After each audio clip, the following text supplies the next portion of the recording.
Okay, Ramblers, let's get rambling. Hi, everybody. Hi, Dr. Nick. It is Some Dumb Guy returning yet again with another episode of Some Dumb Buys. Why? Because I got stuff, and I can't get stuff without sharing stuff. You know, it's a communal thing sometimes. You know, like I can buy it, I can own it, I can collect it, and ultimately I can watch it, which is what I'm here to celebrate. But you gotta share it with somebody sometimes. You know, and cats don't care. The three of you that watch my videos might, at least sometimes, occasionally. You know, if there's something appealing. It does happen. It's not unheard of. Buddy is taking up a new hobby. His new thing is to crawl up to the pet door, push it open with his head, and then lie down. He just lies there with his body inside and the door resting on his head so he can look out and enjoy the night air, morning air, whatever. It sits there. I've never seen a cat do that. Shall we commence? I got stuff. Well, I got one package from Half Price Books to present and several Amazon packages to present, although I'm not going to do them all in this round. Everything that was in my thumbnail will be done, but I've got down here.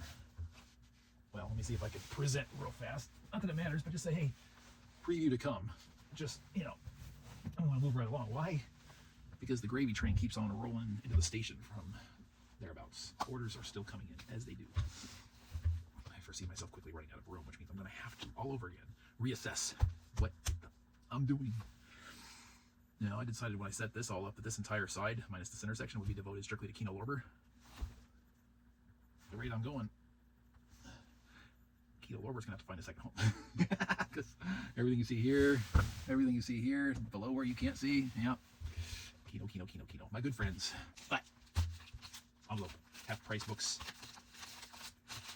It wants to come out of here. I pre-slit it, but it's a tight envelope. This bad boy might be out of print, so that's why I got it where it did. It's a used Blu-ray, not a blind buy, for change. Let's see here. Do we have a year? Surely there's a year. I believe in years of releases somewhere, but I don't see it. I have a sad. Probably the other reason I had to buy this used is because it is a 20th Century Fox title. So even if it is still out there available new, I can't purchase it that way because we don't support the Rodent House at Some Dumb Channel. 1990, 89 minutes, used Blu-ray. Seen it once. Remember liking it. Doing a wellness check on the disc. It's pretty. It's immaculate. No issues whatsoever. What is it?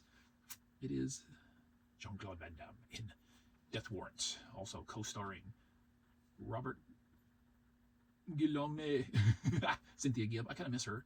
George Dickerson, Patrick Kilpatrick. What an unfortunate name. Patrick Kilpatrick. It almost sounds like a Death Warrant. Patrick Kilpatrick. Like, oh, but I don't want to. Yeah, whatever. I think Death Warrant and Stallone's Lockup kind of go together a bit. Ooh. Big envelope. I was expecting multiples. There's only one thing in here. It's big and it's heavy. Ooh, this didn't come the way I thought it was going to. Much to my, I think, pleasure, as a matter of fact. Not a blind buy. One that I experienced a great deal of hesitation about purchasing. TV show. Grew up on it, really. My early years watching this on TV. DVD release came around. I was thrilled about that, but it took a long time to come down to what I perceived to be a reasonable value. I think I ended up buying like half off. It was close to $100 for the complete show on DVD when it came out. I got it in the $40, $50 range finally. I was like, ooh, yay! And of course, it dropped over.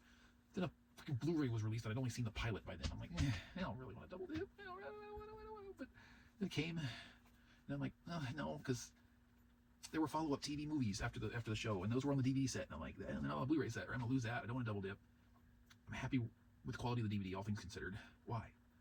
And then something happened a couple weeks ago, and I went down this rabbit hole between Blu-ray.com and a couple websites, and I found out, one, the video and audio quality of this Blu-ray upgrade is pretty damn phenomenal. Two, it does indeed include the TV movies. And three, price was okay. Not spectacular, but comparable to the DVD collection when it was new, and you get better out of this. The packaging, I'm still in this really bizarre place where I like the complete collections. I like the bulk packaging, still do. And even in the DVD cases, which are taller, as long as it means narrower. But this is a weird psychological thing. You fellow collectors out there may or may not understand this. When I lay out my TV library, so from here to the ceiling, and there. This is half of my TV library. You see this shelf here against the wall? Everything from here down to the floor. You can only see because it's like from here to here. That's my other half of my TV library. I separate DVD and Blu-ray because I don't like my collection doing this. Except when you get a collection of Blu-ray sets, of complete series or whatever, and they put it in a DVD size height box. Those Blu-rays end up with DVD. So basically I'm dividing them primarily between DVD and Blu-ray / 4K. But second to that, I am also dividing them by size, case size, height. It helps, especially when you have adjustable shelving on your shelving units. You want to have everything consistent. So this one, DVD came in DVD case. This one here comes in Blu-ray size cases, so which means I now get to transfer, pull a DVD, boom, put Blu-ray to Blu-rays, which I like. The trade-off is it's now wider, so it takes up more linear footage in the shelf. What is it? As I ramble, it is the classic Emergency, the complete series. It's a great show. It's a precursor of many, many, many first responder type shows to come. Let's see, this is what I'm talking about. Blu-ray cases height groups up seasons 1 and 2, 3 and 4, 5 and 6, and then the final rescues, as they call them, which are the movies that wrap everything up. So, yeah, all 6 seasons plus 6 TV movies plus a bonus feature crossover episode with Adam 12. I think that was commented on not being restored, so that's kind of like DVD quality. But you know, this show aired originally in the early mid 70s, if memory serves. I'm looking to see if it says anything. 111 hours and 22 minutes. Ooh. This is a 2025 Blu-ray release. I don't see any mention, but I don't know how well you're gonna be able to get this, but you know, for early mid 70s, I don't think it was late 70s, it could have been. For whatever, you can see the imagery, the vibrancy of the color, everything else. For a TV series, this looks, you know, pretty damn good. So this is how it will display, blurry, on my shelf, because that's my thing. When box sets or complete series come in a box, I always prefer to go this way versus this way, even though they did a fairly decent job with their consistency of their spines. The insert is raised up on this one, so it sits up higher. No, it isn't. Okay, well, it is a little bit. I don't know if it's enough. I went through this on my Cobra Kai review, right? See, there's a slight difference there, but this is much higher. If you lower that down, it's still not going to sit flush, nor would this one here if that was bumped down. My pet peeves, and I get around said pet peeves by saying, here it is. Emergency. Now I really, really, really have to get on watching the show, because now I purchased this twice to watch one episode. And this is when you really start to wonder, do I have a problem? Because it's not the first time it's happened where I bought a DVD collection of a series that I've either not watched at all, or I've only watched one or a couple episodes, get a feel for it, and decide I like it, and I go buy it. And then before I can actually get to it, here's a Blu-ray release of it. It's like, yeah. So I've got this desire to upgrade, but it's not universal. Sometimes it's there. Hey, that comes in a bizarre plastic wrap I've seen a couple of times. Not often, and I don't know if I've ever seen it from Amazon before. But it's a ready-to-ship plastic envelope, baggie, for reasons I don't know what the purpose of that is. This is a Shout Select Blu-ray collection, 4 discs, all blind buys across the board, because it's a genre that I'm interested in exploring. The martial arts icon delivers high-octane thrills in 7 of his best films on 4 discs.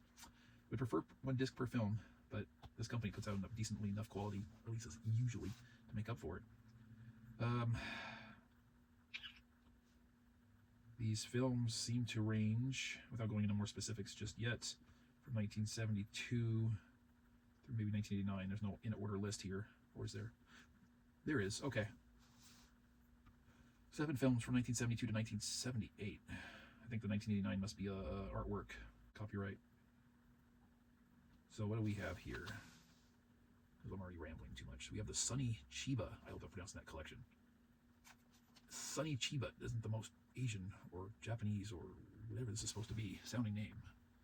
We got the Shaw brothers from Shout recently too, and it's like, Shaw? Martial arts films, right? Get ready for some of the wildest action films from the impressive legacy of Sunny Chiba. This box set comprises just a small collection from his incredibly successful career. Some of these films are making their North American Blu-ray debut, greatly missed by his legions of fans. Shinichi, that was his real name, Sunny Chiba, the Street Fighter, will live on forever. we have in this collection Yakuza Wolf, I Perform Murder. Interesting title. From 1972. Yakuza Wolf 2.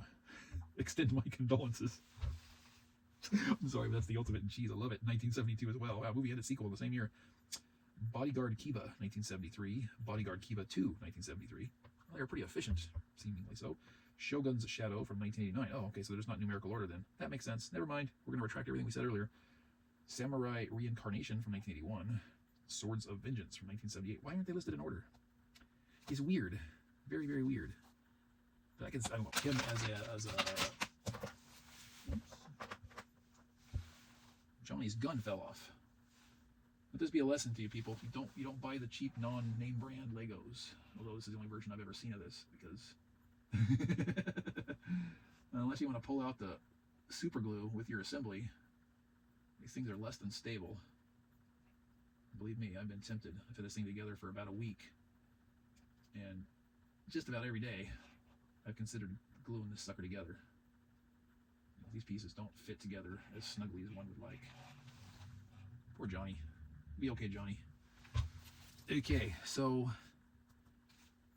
this is going to get returned, and it's going to be featured in another upcoming unboxing because I bought this from Amazon, and then it went on sale immediately after in Groove for cheaper. So this one's going back. Yeah, because why not save the money when we can? And I love undercutting Amazon. So we have Blind Buy 4K slipcover, Boogie Nights. So many people discuss this movie, and I've never gotten around to see it. But Paul Thomas Anderson, I have always absolutely adored Heather Graham. We have Mark Wahlberg, Julianne Moore, also great, Burt Reynolds, Don Cheadle, John C. Reilly, William H. Macy, Heather Graham, Nicole Parker, Philip Seymour Hoffman. What a freaking cast. I mean, yeah.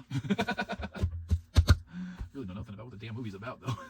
I just, like, everybody always talks about Boogie Nights without actually talking about Boogie Nights. I think it's kind of funny.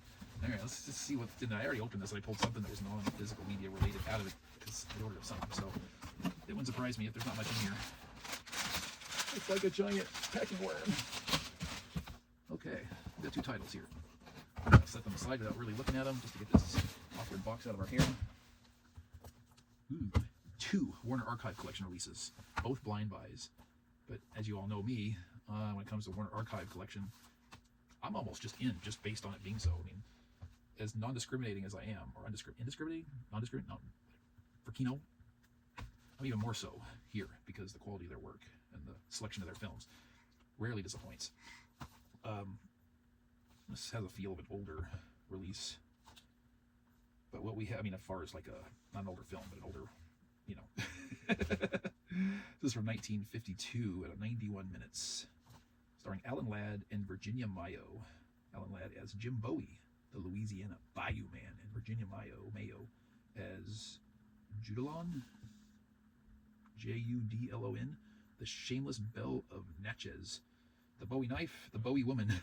No man was a match for either. The early career of the man with the blade, Jim Bowie. What is this movie? I don't know. It's called The Iron Mistress. Iron Mistress, Warner Brothers, fiery Southland adventure in Technicolor. I mean, you know, Warner Archive and Alan Ladd. Why not? And for the second, we have Leslie Howard, Bette Davis, and Olivia de Havilland of Gone with the Wind fame. Also with Patrick Knowles, Eric Ballor, George Barbier, directed by Archie El Mayo. We have a black and white film from 1937. Not rated, 90 minutes. What is it? It's Love I'm After. I have never seen a Bette Davis film. Know the name? It's one of those that's in the cultural zeitgeist, right, of that particular era of popularity, but you know, it's a lot out there to watch, a lot out there to see, and I have not gotten to it all yet. Nor will I ever. That's it. We're done. Tempted to just cut and then start the next one. just see the box is gone and out of the way, right? We'll see. What do you think? Word box it. Thoughts, opinions, feelings. Express. My new chair isn't falling apart. It wasn't a very expensive chair. Hopefully it gets good miles out of it. Have you picked up anything from your own personal library or for your own personal library this past few days? Word box it. Share. Have you watched anything worthwhile? you have any recommendations for me to add to my library? I know that's kind of an awkward thing, not knowing what I've already got in it. And it's impossible to gauge my taste, so anything random goes. Why? Because I'm for it. Not 100% necessarily, but there's a lot of things out there that I'm just like, okay. I was much more open-minded than I was in my youth as far as that goes. Poor Johnny. I thank you all, each and every one, for joining me, for watching, for potentially participating. Extra appreciation for that. I'm going to go get into the editing day, as they say, so to speak, and move forward. Until next time, thank you, and I'm going to make like a tree and get out of here. Alan,